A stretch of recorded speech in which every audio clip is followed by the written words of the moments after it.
नमस्कार दोस्तों, आप सभी का स्वागत है एक दुख भरी भाई और बहन की कहानी में।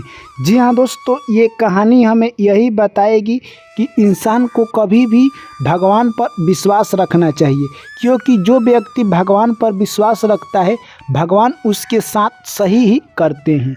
ये कहानी सावन की सोमवारी पर आधारित है, इसीलिए सभी लोग कहानी को पूरा सुने। चलिए कहानी शुरू करें दोस्तों। उससे पहले आप लोग चैनल को सब्सक्राइब कर दीजिए, वीडियो को लाइक कर दीजिए। चलिए कहानी शुरू करते हैं। एक प्यारा सा गांव था। उस गांव में एक किसान रहा करता था।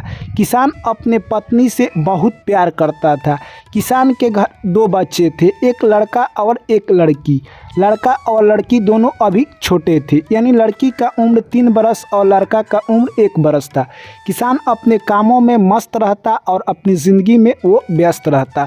धीरे धीरे ऐसे ही समय निकलते गए। एक दिन किसान की पत्नी का तबीयत काफ़ी तेज़ खराब हो जाता है। किसान लाख प्रयास करता है पर उसकी पत्नी इस दुनिया को छोड़कर चल बसती है। अक्सर देखा गया है मेरे मित्रों की, जब भी पिता इस दुनिया को छोड़कर चल बसते हैं तो माँ अपने बच्चे को लालन पोषण अच्छी तरह से कर लेती है, चाहे वो दुख में करे या सुख में करे। परंतु जैसे ही उसकी माँ इस दुनिया को छोड़कर चल बसती है, पिता उतनी अच्छी तरह से अपने पुत्र और पुत्री का ध्यान नहीं रखते हैं जितना कि माता रखती है। वैसा ही हुआ, किसान अपने लड़के और लड़की का उतना अच्छी तरह से ध्यान नहीं रख पाता। कभी काम करने के लिए चला जाता तो खाना नहीं बनाता, कभी खाना बनाता तो काम करने के लिए नहीं जाता। किसान ने सोचा क्यों ना मैं दूसरी शादी कर लूँ।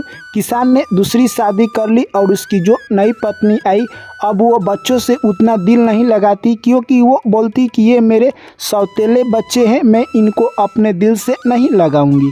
यानी बच्चे और उनकी माँ के बीच दूरियां बढ़ता गया। धीरे धीरे बच्चे अब बड़े हो चुके थे। किसान सुबह उठता, खेती बाड़ी करता और उसके पास बहुत सारे गाय थी। गाय चराने के लिए कहे तो जंगल में चला जाता। ऐसा ही दिनचर्या उसका बीत रहा था। ऐसे ही देखते देखते अब किसान के जो लड़का और लड़की थी अब वो कुछ बड़े हो गए। एक दिन किसान की पत्नी कहती है कि अब आप गाय चराने के लिए नहीं जाएंगे, हमारा लड़का गाय चराने के लिए जाएगा। अगले दिन किसान अपने लड़के को गाय देकर चराने के लिए भेज देता है। जैसे ही वो लड़का गाय चराने के लिए जंगल में जाता है, उसे एक बाघ मिलता है और बाघ बोलता है कि मैं तुम्हें मारकर खाऊंगा। यह बात सुनते ही लड़का बाघ के सामने रोने लगता है और कहता है, हे बाघ भैया, अगर आप मुझे मार कर खा जाते हैं तो मेरी बहन का सहारा कोई इस धरती पर नहीं है। मुझे पहले ही माँ ने छोड़कर इस दुनिया को चली गई है, अब हम लोग किसके सहारे जिएंगे। जो हमारी सौतेली माँ है वो हम लोगों को ध्यान नहीं देती है और पिता भी हमारे हम लोगों पर ध्यान नहीं देते हैं। अगर आप मुझे मार कर खा जाते हैं तो हमारी बहन का भी जान आप ले लेंगे, क्योंकि वो मेरे बगैर नहीं जिंदा रहेगी। यह करुणामय बात सुनकर शेर कहता है कि जाओ, तुम्हें मैं मारकर नहीं खाऊंगा, परंतु तुम मेरे लिए एक गाय या बछड़े लाकर दे दो। तभी वो कहता है, ठीक है, गाय और बछड़े देने की जहाँ तक बात है, मैं कल अपने पिता से पूछ कर आऊँगा तो आपको गाय या बछड़ा दूंगा।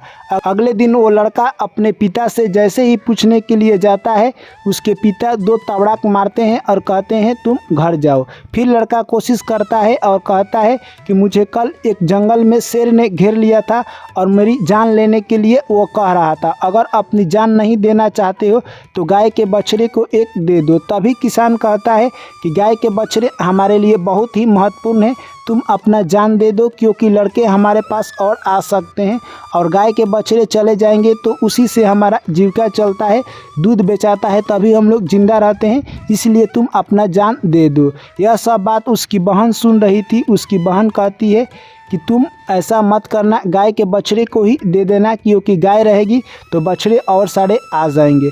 अगले दिन लड़का जंगल में जाता है और गाय के बछड़े को शेर को दे देता है। जैसे ही शाम को पुनः आता है, किसान गाय के बछड़े और गाय को काउंटिंग करने लगता है। तभी एक गाय के बछड़े कम होती है। तब उसे पता चल जाता है कि यानी हमारे लड़के ने गाय के बछड़े को शेर को दे दिया है। तभी वह जाकर अपनी पत्नी से कह देता है, जैसे ही सुबह होता है उसकी बहन कहती है कि हे मेरे भाई, तू यहाँ से चला जा, क्योंकि तेरे लिए यहाँ पर आना बहुत ही मुश्किल है। तू ये अंगूठी ले और पहन ले, जब भी हम लोगों की मुलाकात होगी कुछ समय के बाद तो मैं तुम्हें पहचान लूँ। उसके बाद किसान का लड़का कहता है कि हे बहन, मैं तुम्हें ये एक धागा देता हूँ, इस धागा को तुम बांधे रहना, हम लोग जब भी मिलेंगे तो इस पहचान से हम दोनों को पहचान लेंगे। यह सब बात उसकी माता सुन लेती है और जाकर किसान से कहती है कि मैं अपने लड़के की मांस खाऊंगी तभी मैं मानूंगी।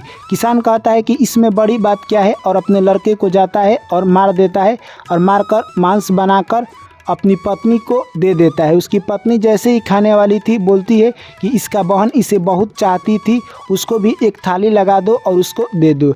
जैसे ही वो लड़की खाना खाने जाती है, उसका भाई का अंगुली जो कि अंगूठी पहनाई थी वही उसके थाली में आ जाता है। उसका शक था कि मेरा भाई सुबह से दिखाई नहीं दे रहा है, आखिरकार कहाँ गया है। उसका शक हकीकत में बदल जाता है और वो अंगुली लेकर रोते हुए कहे तो गंगा किनारे चली जाती है। कहा जाता है मेरे दोस्त कि जब तक किसी इंसान का शरीर गंगा में प्रवाहित नहीं किया जाता है तब तक उसका प्राण भटकता रहता है। ठीक उसी प्रकार वो अंगुली लेकर जाती है और गंगा किनारे बैठकर रोने लगती है और अपने भाई का अंगुली गंगा जी में डाल देती है। तभी देखती है कि उस अंगुली में से एक तोता निकलकर एक पेड़ पर बैठ जाता है और तोता कहता है कि हे बहन, तुम क्यों रो रही हो, मैं तुम्हारा भाई हूँ, मैं आदमी के तन में तो नहीं हूँ, मैं पक्षी के रूप में हूँ, क्या पता हम लोगों को भगवान ऐसा ही मिलन चाहते हैं। तभी उसकी बहन सोचती है कि मेरा भाई अगर मनुष्य तन में नहीं है तो क्या हुआ, तोते की तन में तो है। वहाँ से वो खुशी खुशी घर चली जाती है।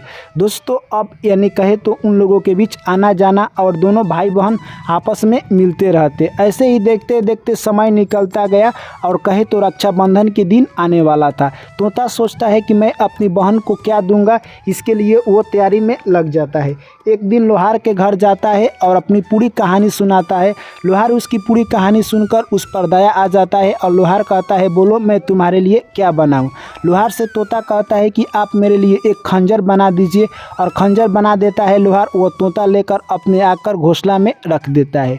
अगले दिन तोता कहे तो सुनार के पास जाता है और वहाँ से अपनी बहन के लिए यानी कहे तो कुछ सोने के गहने बनवा कर लेकर आता है। तोता भी वहीं पर अपना पूरा कहानी सुनाता है और सुनार उससे प्रसन्न हो जाता है और कुछ गहने बनाकर दे देता है। वो गहने लेकर आता है और उसी खोखले में रख देता है। जैसे ही रक्षाबंधन के दिन आता है, उसकी बहन राखी बांधने के लिए तोता के पास जाती है। तोता उसे गिफ्ट स्वरूप यानी कहे तो वो गहने दे देता है। यह सब गहने देकर उसकी बहन कहती है कि हे तोता भाई, तुमने यह सब गहना कहाँ से लाया। तभी तोता अपना पूरा किस्सा सुना देता है। उसकी बहन काफ़ी खुश थी और घर जाती है। जैसे ही उसकी माता की नज़र गहने पर पड़ती है तब कहती है कि तुम यह गहने कहाँ से चोरी कर कर लाई हो। तभी वो कहती है कि मेरा एक तोता भाई है जो कि जंगल में मुझे मिला है, उसी ने रक्षाबंधन के गिफ्ट स्वरूप दिए हैं। वो उसकी माता कहने लगी कि मैंने इसके एक भाई को मारकर जान छुड़ाया, ये तोता दूसरा भाई बनने पर तुला हुआ है। अगले दिन उसकी माता जाती है और उस तोता की तलाश में लग जाती है, परंतु तोता उसके हाथ में नहीं आता है। सुबह से शाम हो जाता है, वो तोता की मारने के प्रयास में थी पर तोता हाथ नहीं आता है। वो लौटकर आ जाती है और आकर सोचती है कि मैं अब इसको ही मार देती हूँ। दोस्तों, वो तोता भी अपनी माता के बारे में जान चुका था। वो देख रहा था कि अब वो लोग मेरी बहन पर अत्याचार करेंगे। तोता आकर अब घर पर ही रहने लगा। जैसे ही उसके माता पिता घर आते हैं और अपनी लड़की से काम करने के लिए बोलते हैं, वो काम कर ही रही थी, तभी उसका पिता आकर उसे पीटने लगते हैं। यह सब देखकर तोता को बर्दाश्त नहीं होता है और सोचता है कि हमारी बहन पर अब अत्याचार होना शुरू हो गया है। तोता के पास जो भी खंजर था वो निकालता है और अपने माता पिता के आँख में घोंप देता है, जिससे कि उन लोगों को अब दिखाई नहीं देता है। उसके बाद वो लोग वहीं बैठ जाते हैं। उसके बाद तोता खंजर निकालता है और उन दोनों को मार देता है और उसकी बहन और तोता कहे तो वहाँ से निकल जाते हैं और वो लोग भोले शंकर भगवान की मंदिर में जाकर वहीं पर रहने लगे। तोता अपनी पंख जाकर नदी में भिगा कर लाता और भोले शंकर भगवान की पूजा करता। उसकी बहन भी भोले शंकर भगवान की बहुत बड़ा भक्त थी और हर सोमवार को व्रत रखती और पूजा पाठ करती। यह सब देखकर माता पार्वती उन लोगों पर खुश हो जाती है और भोले शंकर से हट करने लगती है कि आप इन लोगों का कष्ट को दूर कर दीजिए। तभी भोले शंकर उनके बातों को मान लेते हैं और एक दिन वो दोनों साक्षात दर्शन देते हैं और भोले शंकर कहते हैं कि मांगो तुम लोग मुझसे क्या मांगना चाहते हो। तभी उसकी बहन कहती है कि मेरा भाई पहले जैसा मानव तन में था वैसे ही कर दीजिए। तभी भोले शंकर भगवान कहते हैं तथा वस्तु, और कहकर वहाँ से वो लोग अपने यानी कहे तो 4 धाम के लिए चले जाते हैं और उसका भाई पहले वाले मनुष्य तन में आ जाता है। अब वो दोनों खुशी खुशी अपना जीवन यापन करने लगते हैं।